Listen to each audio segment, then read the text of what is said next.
1995 में जो वक्फ एक्ट लाया गया था, ना केवल एक कम्युनिटी को अपीज करता था बल्कि इंडियन कॉन्स्टिट्यूशन का भी सोचिए 1400 साल पहले आए हुए लोगों ने 1500 साल पुराने मंदिर को ही उनका बता दिया। लेकिन ये कोई चर्चा का विषय है ही नहीं, क्योंकि देश में सेक्युलरिज्म है। ये ज्ञानवापी मंदिर है, आप खुद देखिए कि क्या ये मस्जिद है, क्या ये नमाज पढ़ने की जगह है। पर वक्फ बोर्ड ने इसे भी क्लेम कर दिया कि ये भी वक्फ प्रॉपर्टी है। वक्फ बोर्ड में बैठे लोग ही आज वक्फ के दुश्मन बने हुए। जो वक्फ नोबल कॉज के लिए इंट्रोड्यूस किया गया था, आज वो भ्रष्टाचार का नया तरीका बन।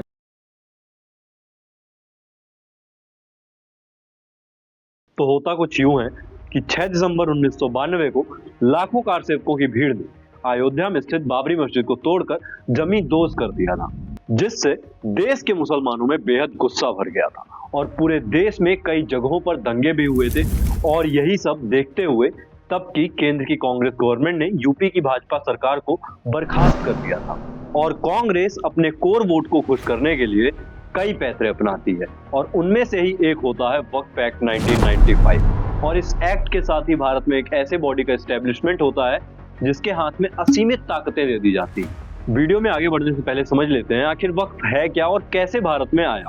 वक्फ एक अरबी टर्म है जिसका मतलब होता है कि कोई भी व्यक्ति अपनी प्रॉपर्टी या फिर रिसोर्सेस को अल्लाह के नाम पर दान कर सकता है, और वक्फ की हुई प्रॉपर्टी को न बेचा जा सकता और ना ही खरीदा जा सकता है। इसका यूज केवल और केवल गरीबों की मदद और धार्मिक कार्यों के लिए किया जाता है। वक्फ का असल इंट्रोडक्शन तो नोबल कॉज के लिए किया गया था, लेकिन समय के साथ यह करप्शन और पावर का मिसयूज करने का सबसे बड़ा जरिया बन गया। वक्फ का कॉन्सेप्ट भारत में पहली बार अरब के ट्रेडर्स के साथ आया और उसके बाद कुतुबुद्दीन ऐबक ने अपने रूलिंग पीरियड के दौरान इसे सिस्टमैटिक फॉर्म में भारत में अप्लाई किया, और फिर मुगल रूलर्स ने इसे स्टेट पॉलिसी के फॉर्म में इंस्टीट्यूशनलाइज किया। फिर ब्रिटिशर्स भारत आते हैं और वो 1913 में पहली बार वक्फ को एज एन एक्ट इंट्रोड्यूस करते हैं, और एक्ट का नाम होता है मुसलमान वक्फ वैलिडेटिंग एक्ट। और बाद में 1923 में इसी एक्ट का नाम मुसलमान वक्फ एक्ट कर दिया जाता है, और इस एक्ट का मोटिव वक्फ प्रॉपर्टीज को मैनेज करने का होता है। फिर स्वतंत्र भारत में पहली बार 1954 में नेहरू और कांग्रेस अपने कोर वोट बैंक को बनाए रखने के लिए खुद को मुसलमानों का मसीहा दिखाने के लिए वक्फ एक्ट को इंट्रोड्यूस करते हैं, और इसका फायदा भी कांग्रेस को दशकों तक हुआ। फिर समय के साथ थोड़े बहुत चेंजेस होते रहते हैं, और फिर आता है ईयर 1995, और तब की कांग्रेस सरकार ने बाबरी डेमोलिशन के बाद नाराज मुसलमानों को खुश करने के लिए और मुसलमानों को बताने के लिए कि कांग्रेस उनके लिए ही है, वक्फ एक्ट 1995 लाती है, जिसके बाद वक्फ बोर्ड केवल एक बोर्ड तक सीमित नहीं रहता बल्कि एक लैंड माफिया में कन्वर्ट होने लगता है। 1995 में जो वक्फ एक्ट लाया गया था, ना केवल एक कम्युनिटी को अपीज करता था बल्कि इंडियन कॉन्स्टिट्यूशन का भी वायलेशन करता था। आइए समझते हैं इसे तथ्य के साथ, क्योंकि अब बात होगी तथ्य पर। वक्फ एक्ट 1995 न केवल एक पर्टिकुलर कम्युनिटी को स्पेशल राइट्स देता है बल्कि भारतीय संविधान के कई अनुच्छेदों का उल्लंघन भी करता है। आर्टिकल 14 जो कि हर भारतीय नागरिक को समानता का अधिकार देता है, जिसे राइट टू इक्वलिटी भी कहते हैं। ये वक्फ एक्ट क्योंकि सिर्फ मुसलमान कम्युनिटी के लिए बनाया गया है, जिसके कारण आर्टिकल 14 का वायलेशन करता है। आर्टिकल 15 के अकॉर्डिंग संविधान कहता है कि धर्म, जाति, लिंग या जन्म स्थान के आधार पर किसी के भी साथ भेदभाव नहीं होना चाहिए, लेकिन वक्फ एक्ट स्पष्ट रूप से एक मजहब को विशेषाधिकार देता है, जिससे यह एक्ट आर्टिकल 15 का भी उल्लंघन करता है। आर्टिकल 25 to 28 हर नागरिक को धार्मिक स्वतंत्रता की आजादी देते हैं और गारंटी देते हैं कि राज्य धार्मिक मामलों में न्यूट्रल रहेगा। लेकिन वक्फ एक्ट के अकॉर्डिंग स्टेट डायरेक्टली मुस्लिम प्रॉपर्टीज के मैनेजमेंट में इन्वॉल्व हो जाता है, जिससे धार्मिक स्वतंत्रता पर सवाल खड़े होते हैं। Article 300A right to property, Waqf board किसी भी संपत्ति को वक्फ घोषित कर सकता है और इसे चुनौती देने के लिए उसी वक्फ बोर्ड से अनुमति लेनी पड़ती है, जिसके कारण आर्टिकल 300A का प्रॉपर वायलेशन होता है। अगर मैं वक्फ एक्ट 1995 के इंट्रोडक्शन की बात राहुल गांधी की भाषा में कहूं तो संविधान की हत्या कर दी गई थी। और अभी प्रेजेंट की बात करूं तो आज हाल ये है कि वक्फ बोर्ड भारत में इंडियन रेलवेज और इंडियन आर्मी के बाद सबसे बड़ा लैंड ओनर है। वक्फ बोर्ड के कंट्रोल में 9.4 लाख एकड़ लैंड एरिया आता है। भारत का वक्फ बोर्ड दुनिया भर के मुस्लिम देशों से भी ज्यादा पावर होल्ड करता है, पर चुप रहिए क्योंकि देश में सेक्युलरिज्म है। खैर जो हुआ सो हुआ, 1995 में एक्ट लाया गया और सब कुछ अकॉर्डिंगली चल रहा था। तो फिर अभी की सरकार को क्यों अमेंडमेंट की जरूरत पड़ी? तो देखिए, वक्फ बोर्ड को अनलिमिटेड पावर मिलने के बाद वक्फ बोर्ड ने भी उन पावर्स का मिसयूज करना शुरू कर दिया और इनिशियली कांग्रेस गवर्नमेंट ने भी इस मिसयूज को सपोर्ट किया, जिसके कारण वक्फ बोर्ड की हिम्मत बढ़ती गई। अगर 2014 का एक मामला बताऊं जहां पर केंद्र की कांग्रेस सरकार ने दिल्ली के 123 वीवीआईपी प्रॉपर्टीज को वक्फ को दे दिया था। ये सभी प्रॉपर्टीज डीडीए और एलएनडीए के अंडर आती थी और ये एरिया था लुटियंस दिल्ली का। और ऐसा कांग्रेस ने 2014 के लोकसभा चुनावों से जस्ट पहले किया था ताकि उन्हें उनके कोर वोट मिल सके।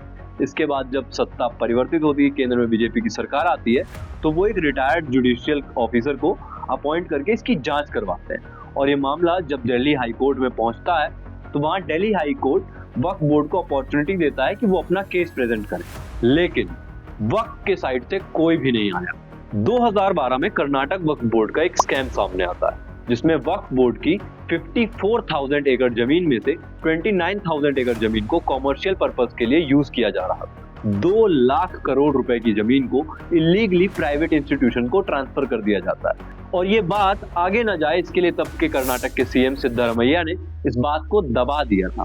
पर वही बात है, सत्य परेशान हो सकता है पर पराजित नहीं। 2022 में तमिलनाडु वक्फ बोर्ड ने एक गांव तिरुचेंद्रई को पूरा वक्फ प्रॉपर्टी क्लेम कर दिया था। वहां पर एक 1500 साल पुराना मंदिर है, उसे भी क्लेम कर दिया। सोचिए, 1400 साल पहले आए हुए लोगों ने 1500 साल पुराने मंदिर को ही उनका बता दिया। लेकिन ये कोई चर्चा का विषय है ही नहीं, क्योंकि देश में सेक्युलरिज्म है।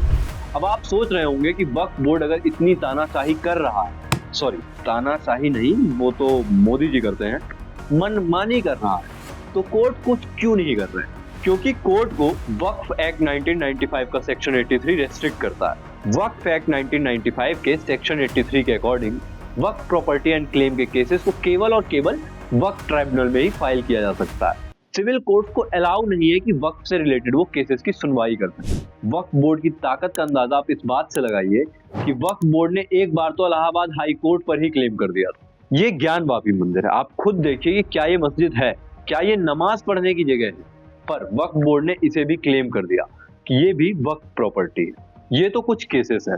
अगर आप गूगल करेंगे तो आपको दिखेगा कि कितने ही मंदिर, कितने ही लोगों की जमीन है जहां पर वक्फ ने क्लेम कर दिया है। और अब अगर वक्फ ने क्लेम कर दिया है तो समझिए अब वो वक्फ हो गया, क्योंकि मोस्ट ऑफ द केसेस जो होते हैं जो वक्फ ट्रिब्यूनल में जाते हैं उनके डिसीजंस वक्फ के ही फेवर में जाते हैं। सोचिए, जिस जमीन पर आप और आपके पूर्वज दशकों से खेती कर रहे, अपने परिवार के साथ रह रहे थे, वहां पर एक दिन अचानक वक्फ आकर के क्लेम करता है और अब आपको ही प्रूव करना है कि ये प्रॉपर्टी जो है वो आपकी, वक्फ की। भारतीय संविधान का मूल आधार सेक्युलरिज्म है, लेकिन वक्फ एक्ट इस भावना के विपरीत जाकर एक मजहब को विशेषाधिकार देता है। हो सकता है एक पार्टी के लिए उनके कोर वोट बैंक की फिक्र हो, लेकिन आप पूरे देश के साथ भेदभाव नहीं कर सकते।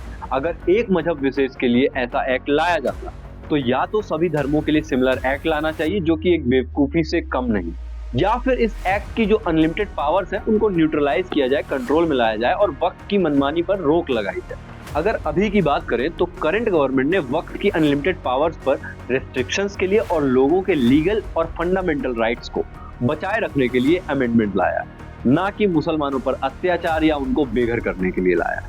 वक्फ बोर्ड में बैठे लोग ही आज वक्फ के दुश्मन बने हुए। जो वक्फ नोबल कॉज के लिए इंट्रोड्यूस किया गया था, आज वो भ्रष्टाचार का नया तरीका बन चुका है। वक्फ बोर्ड आज एक लैंड माफिया से कम नहीं है और इस माफिया पर रोक लगाना बेहद जरूरी है। आज जरूरत है कि वक्फ बोर्ड को उसके असली उद्देश्य गरीबों और जरूरतमंदों की मदद तक सीमित किया जाए, अन्यथा यह संस्था देश की संपत्ति को नुकसान पहुंचाने वाला सबसे बड़ा उपकरण बन जाए।